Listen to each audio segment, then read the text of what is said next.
Connected Media by United Airlines is the world's first airline traveler media network, delivering seamless, high-impact advertising across every touchpoint in the journey. With best-in-class tech measurement and personalization, Connected Media enables brands and travelers to make connections. Discover more at connectivemedia.com. Connective with a K. Hey gang, it's Monday, April 14th. Paola, Charlene, and listeners, welcome to Behind the Numbers, an eMarketer video podcast made possible by Connective Media by United Airlines. I'm Marcus. Join me for today's conversation. We have with us three people. Let's meet them. We start with our analyst covering demographics based in New York. It's Paola Flores-Marquez. Hi, Marcus. Hello, everyone. Hello there. We also have our VP of content living up there in Maine, Verna. Great to be here. Thanks for having me. We also have with us the VP of Inclusive Insights at Nielsen, based in Maryland. It's Charlene Corley. Hey, everybody. How's it going? Hello. Very good. Very good. Welcome to the show. So when external guests are on, we quickly get to know them with a speed intro. 60 seconds on the clock. Let's do it. 3 questions. Charlene, you are based in Maryland, as you mentioned, but where are you from? I am from a one-light town down south called Hollister, Florida. Oh, cool. Very nice. How long were you there? How long have you been in Maryland? Oh my gosh, I've been in Maryland now since 2013. Okay. So bounced around, a couple different states, but love it here. Shout out PG County. Very nice. Very nice. Paola, are you from there? No, I lived in Silver Spring for like 6 years. That was in New York. Yes. Yeah, it was great. I miss it. Yeah. Very nice. Great place to be. Paul probably lived there at some point. Paul's like 1,000 years old. He's had a million. I am. Times. You can just tell by looking at me. But, No. but yeah, I've been around a bit. What do you do in a sentence, Charlene? In a sentence, I use Nielsen data to center historically excluded audiences and highlight the growth opportunities for players across the media industry, based on really not just reaching us, but connecting through content, through campaign and messaging, and really tapping into identity, how that can drive loyalty and engagement and all the things we need to continue to make businesses grow. Very good. Final question here, because we're talking some sports today. Favorite sport to play growing up? And as you were saying before we recorded the recording, I'm assuming that you played sports and or were decent. I did participate in sport. That counts. I don't know if you would call it being very good. My answer to the question is baseball. My family's going to think that is hilarious because, fun fact, when I was a T-ball center fielder, I actually took a book into the outfield and just stood with my glove in the air and read a book while I was playing. So was no one like, where are you going with that? They just let the game continue? No, they did not. Okay. There was intervention. There was definitely intervention, but like a big baseball family. My older brother went on scholarship to, it was. It's a great idea though. Cheerleader and scorekeeper, however, I will hype you up for days. Also, Charlene, it seems like you were combining academics and sports and True analytics, student athlete, right from the get-go, right? Right. Those who cannot do, I think there's something in there about read instead. Those who cannot do research. That's part of my life's mission. Yeah, that's our way of life here at eMarketer. But super competitive, love to talk the facts and the stats, and again, how it impacts culture and just kind of brings so many different kinds of people together. But yeah, love some baseball. Very nice. Paola, how about you? I also read a lot of books as a child. Yeah, it was my favorite thing to do. But I did do kickboxing for a really long time. Cool. My dad is a natural athlete, and so he's like, you got to do one sport, at least one, and it has to be consistent. Nice. And so, yeah, I still think about how I uppercut a kid so badly one time, and I still feel bad about it like decades later. And Joe, if you're sorry, if you're out there, I'm so sorry still. Like, it feels so bad. Oh, Joe. I know he's probably like, finally, an apology. Yeah. He's been watching for years. Right. Paul, how about you? Well, being a Southerner from the real South, as in South America, of course, I grew up playing football, aka soccer. Very nice. Very Love nice. that. He reminds me about it that Argentina won the World Cup daily. Yeah, I'm glad you mentioned that, Marcus, because I haven't don't have time to actually get into mentioned it in a while. You have an opportunity for redemption coming soon. I know. Thank you. It's very optimistic of you, but we'll probably lose. Today's fact. Let's get on with that real quick. Major sports championships by North American city. So I thought this was quite fitting. And then, so it's a great article and it's very interesting, but I realized that they're including, it's a visual capitalist article, and they're including a lot of different sports, which folks might not include as the major sports. If you think major sports in America, you're normally going with the MLB, the NFL, NBA, NHL. They're including the AAFC, the AFL. We've got the ABA is counted in here. The Grey Cup winners Canada. I've never heard of it. I'm sorry, but that's the thing. So they're including a lot here. New York has the most though, 65. About 40% of those are from the Yankees. The city has won at least one championship in every major league.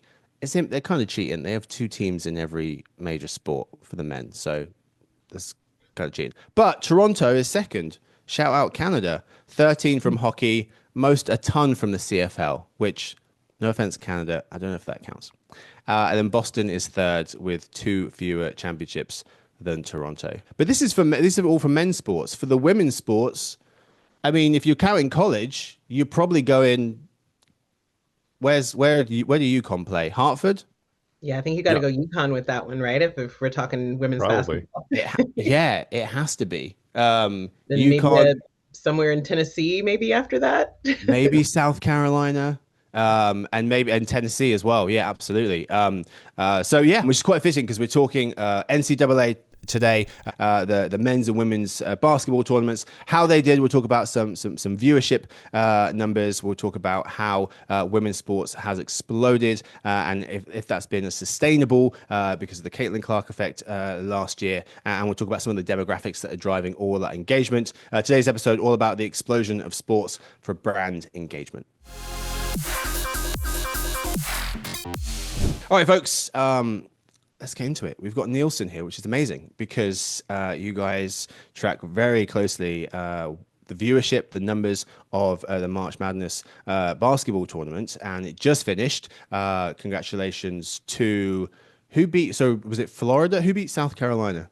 UConn took it from South Carolina for the women's tournament. Paige Beckers. Okay, very good. Yes. UConn. And then Florida on the men's side. On the men's side, go Gators. They are back on top for the men. And so another great showing for the conclusion of the men's tournament. Very good. Let's talk some numbers. Let's go men's first, because after the women's, I want to get into some other stuff. So let's go men's first. How was viewership this year? Starting with the men, a great showing. Again, go Gators, coming out on top after 4 number 1 seeds took to the tournament. And like you said, the Florida and Houston game really showed out it was up 22% compared to last year with over 18 million fans tuning in. Wow. That is a market increase. About 15 million last year, close to 18. So you said about 18 this year for the men. That is quite a significant jump. And quite surprising because they're not big. Sorry, Houston or Florida if you are, but they're not, the typical kind of basketball schools, Duke or UConn. They're not the kind of big programs. So I'm surprised that those numbers were so high. Yeah, remember, again, the fandom around these schools and colleges in general. Florida's actually taken that tournament a few times. It's been a while. Oh, okay. Gainesville, it has a little bit of a title town reputation. So I'm sure all the Gator fans are happy to be back on top. But I think, part of what makes the entire March Madness culture so empowering, it's not just about the viewership. A lot of times it's about the storytelling that drives the viewership and getting to that final. And I think both of these teams had such really fascinating stories around their programs that also drove a lot of engagement to show up and see who was going to come out on top. Okay. Yeah. Probably helped too that incredible comeback by Houston against Duke. Yes. And then by Florida against Houston in the final. Like, I think that sets up even more interest. Not probably on a regional fandom level because those fans are going to tune in no matter what, but just in terms of the attention and people wanting to, see what happens next. I was at a bar on Saturday. I was at a dance party, a Taylor Swift dance party. I am not a Swiftie, but my friends are, and so we were there. We were dancing, and they had Watching the the game. game? Oh, okay. There was they had the game on the big screen, and there's like in Love the that. corner a bunch of like guys just sitting there watching it, and all of the girls dancing stopped to watch Houston come back, and the whole crowd went wild. Oh, cool. And yeah, one of my friends was like, "Yeah, I didn't go to Houston, but my school is the arch rival of Duke, so by default, I'm like rooting for Houston." The enemy of Yeah. my enemy. Yeah, Yeah, yeah. It exactly. was exciting. It was great. Okay. I guess the men's game as well. It does see. I said Duke, and I said, was it North Carolina, Kansas? I think of those as the big schools and the ones that win all the time, and that's probably because of Mike Krzyzewski and some major coaches. But they don't. I remember looking back. So college basketball in the last 20 years, it's quite a range of teams that have won. UConn 5 times. I maybe did this a year or two ago, so I might have missed the most recent championships. But UConn 5, North Carolina 3, Villanova 2, Kansas, Duke, Florida, they all have 2. Louisville, Kentucky, Baylor, Virginia all have 1. On the women's side, it's dominated by a few teams. So in the last 20 years, UConn 7, South Carolina 3, Tennessee 2. The last 30 years, it's UConn 11, Tennessee 5, South Carolina 3. So those 3 schools win more than half the time. So women's is dominated by a few programs. What was a viewership like on the women's side? Yeah. So again, talk about the storytelling. I think there's been so much momentum in the last several years around the women's game as they continue to just expand access to be a fan, right? We've only been in an official March Madness era for the women's game for the last few years. But I think one of the biggest takeaways from this year's performance really is that last year with the Caitlin Clark effect was just so impressive. But this year still is breaking records. So the final or on the road to the final, there was a lot of second and third most ever across the tournament. So ESPN said 4 of the top 10 Elite 8 games to ever air were placed this year. And then you had stories from Juju, Paige, Flage, Malaysia, and AZ. So many stars and their stories all across the tournament to watch. And I think that just helped fuel consistent fanship showing up. And so they had the second most watched Elite 8 ever, averaging about 2.9 million viewers. And then showing up to the final with over 8 million viewers. And I think it peaked at 9.8 million. So again, I think the overall theme here for me is that there is still so much growth available for women's collegiate ball and professional. There's a lot more access to the games, and we're seeing that the fan base is consistently showing up to that. But it also shows how many fans of Caitlin Clark showed up last year as well. Yes, but it sounds like that number has gone down, but it hasn't gone down past the year before. And Correct. So, it's a staircase growth, but with a few years or 1 year of an anomaly jump. Yeah, so if we call last year an outlier, so to speak, and so there was a lot of comparison between this year's tournament and like 2023, the games were up, I think, about 34%, the networks were saying. So still showing, growth in the right direction or movement in the right direction, if you will. And I think again, a lot of it is about access, not just to the games themselves, but the storytelling around the players, the programs. There has been a lot of, to your point, dominance around certain schools taking the tournament. And I do think that those are elements that we haven't fully kind of examined, where you've had LSU show up recently. You've had a lot of Cinderella's comeback stories and programs for the first time. I think it was UCLA's first time to the dance. So there's a lot more folks who are breaking through, and the strength of programs across more than just a few schools. Yeah.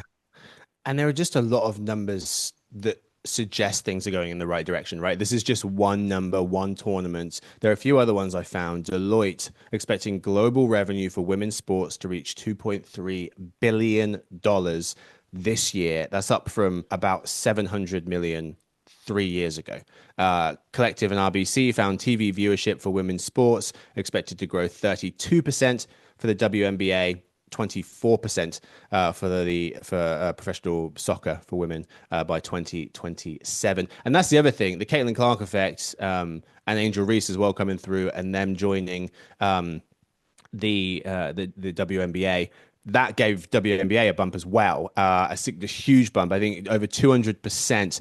The 2024 WNBA regular season grew 200% versus the year before that. So it's now close to 1 million people in terms of average audience per game. It was closer to 400,000 the year before. So you've seen that carry through. Yeah, and another add-on to the W's growth is we've also just come off the first season of Unrivaled.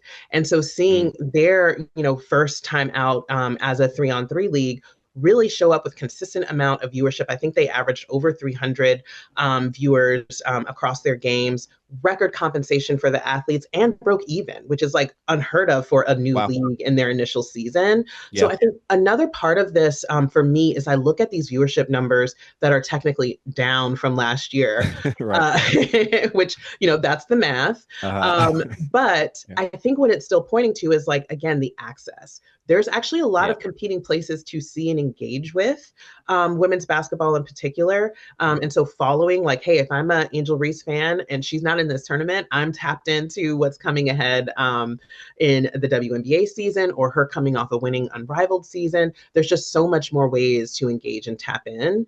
And then the other way to look at it too, again, as we try to kind of make sense of what happened this year, but we saw the same matchup with UConn and South Carolina a couple of years ago. The audience numbers are up 75% compared to that same matchup in 2022. Wow. So again, the momentum is going in the right direction. Yeah. And the ad dollars too, this number really impressive. ESPN seeing ad sales for women's college basketball tournament nearly 200% higher than last year.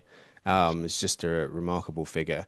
We're talking about basketball, but there, as you're mentioning, there are a ton of other sports as well that are seeing a lot of growth. Jeremy Goldman, who writes for our briefing, was noting the college volleyball, women's college volleyball, women's gymnastics, NCAA, women's college lacrosse as well, and making some great points as to why these are great places to put your ads, not just going to the bigger audiences of basketball and soccer with women, but saying they're less cluttered ad environments than mainstream sports. They're highly engaged, passionate fans. They're lower cost entry points. They're seasonal complement to some of those major sports like basketball or soccer for women, and growth potential tied to Olympics exposure as well, which leads me to this next point, which is, there are so many other sports that people are watching on the women's side. LG had some numbers. Olympics is the most watched sport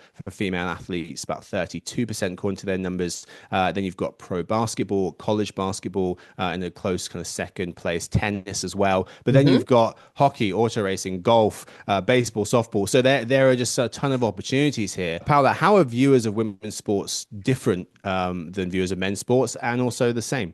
I think Jeremy summarized it pretty well, right? That it's like an incredibly passionate group that's already like invested. I'm like, can I say misogyny on the podcast? Like, I feel like that plays a huge role in it, right? Like, I think it's people who are willing to like set aside their prejudices about how women change their views. Yeah, about how women are expected to perform or should perform. I think the Caitlin Clark effect is so interesting because it really speaks to this level of appreciation for talent.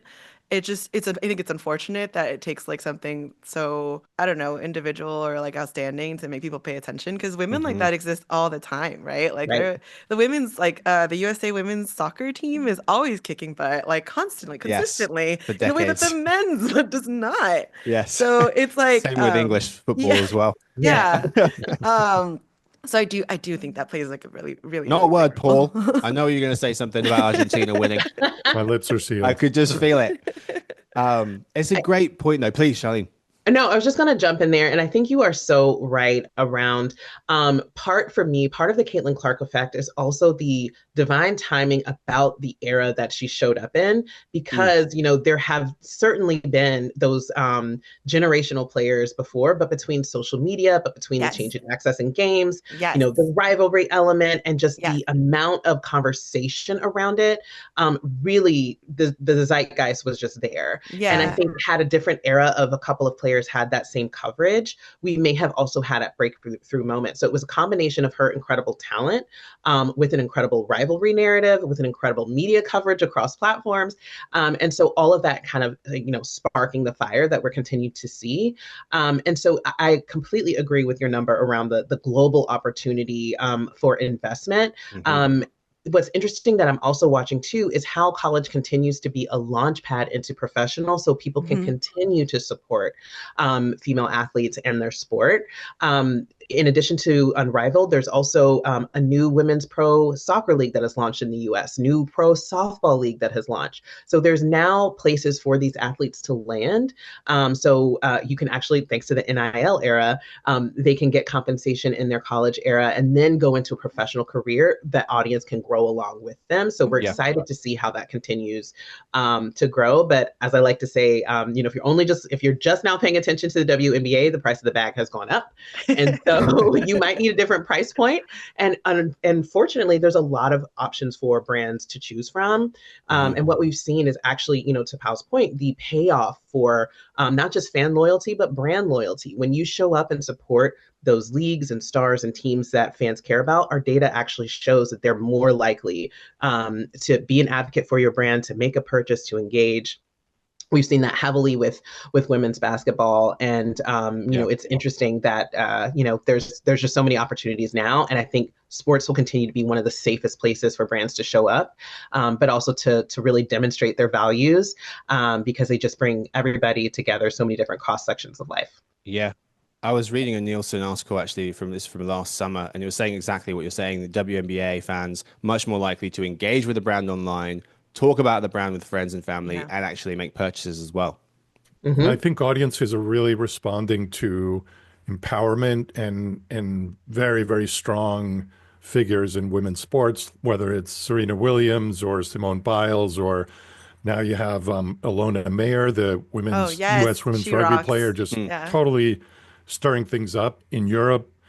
And in general, I think there's a sense of these very powerful women are resonating with audiences, even when they're showing vulnerability, which is something that is a very slippery slope in the male-dominated sports culture that we all live in. But I think that goes along with the team loyalty, the brand loyalty. It's just inspiration from these amazing stories and how women have to balance a lot more things to be successful in really any field, but definitely in sports. Yeah, so true. I did not know that I was a rugby fan until I came across Alona's TikTok feed, and I was like, now I'm a rugby person. I don't know. Don't ask me any rules, but I know about her. And I'm sure a lot of people who may not be huge basketball fans were swept up by the Caitlin Clark, Angel Reese effect, and are continuing to do that. I think it also raises like a lot of really interesting tangential questions, right? Like when we talk about mental health too, and Simone Biles taking that break a couple of years ago, and was it Naomi Osaka? As well. And I remember I was in conversations with people who follow sports regularly, and I had older sports fans being like, well, you're an athlete, they're paying you to just stick it out, this is your job, blah blah blah. And like younger people in the conversation being like, no, like they are human beings who are like we should respect that they have limits, and like they cannot perform at their best if they're not taking care of themselves. Absolutely. And it's been so interesting, particularly around Simone Biles and the conversation between her and Dominique Dawes and the difference in their experience where they were, I remember the Carrie Strug incident where everybody celebrated the 1 foot landing that she did to get the gold and whatever. And it's like, that's probably not the way that we should have celebrated. So again, through sport, especially when we think about Black culture and Black communities specifically, to see these Black women saying, you know what, I need to rest, I need to take care of myself first, and then I can come and perform at my best. And if there's ever a case study in doing that, I mean, Simone coming back and dominating in last year's Olympics is proof that that is okay. And I love how, one of the magics of sport to me is the ability to really have some of those conversations, but to model that behavior and healthy behaviors at that. Just speaking of, again, the cultural connection and impact, our latest Nielsen Diverse Intelligence Series report around Black audiences showed, the not just for Black sports super fans to show up for the game, but we over-index in the sports commentary. So I want to tune into the game, but I also want to tune into the conversation around the game. And so that makes how we talk about the athletes, how we position, women as catty or whatever, and not just competitive. Those narratives really matter, and folks are tuning in and paying attention. And so our data actually supports that the commentary around the game, the coverage and the storytelling around the game can be just as important as the live event itself. I think Yuga reports that like younger age groups are reporting that top sports is not in their top interests at a lesser rate than like older age groups, but they're much more engaged with it in social media and like through getting it through other digital channels. So to just echo Charlene's point about there are so many different avenues through which not just to reach these sports fans, but like people who are just scrolling through their feeds, right? Yeah. And like they will get invested in it if they know the general story. Like I was 1,000% more invested in like Houston winning once I heard my friend's little transitive property issues. So I think, yes, that is just echoing the level of like opportunity there. Yeah, that's an excellent point. I want to end just by mentioning this because I thought these numbers were really important. It kind of speaks to the stereotype of, men watch men play sports and women watch women play sports. Nielsen, these numbers are from Nielsen, global fans of women's sports. 43% of women's sports fans are male. And then this other number from a Forbes article from Brad Adgate, overall, the performances of female Olympics and Paralympics athletes in 2024 inspired over 40% of boys.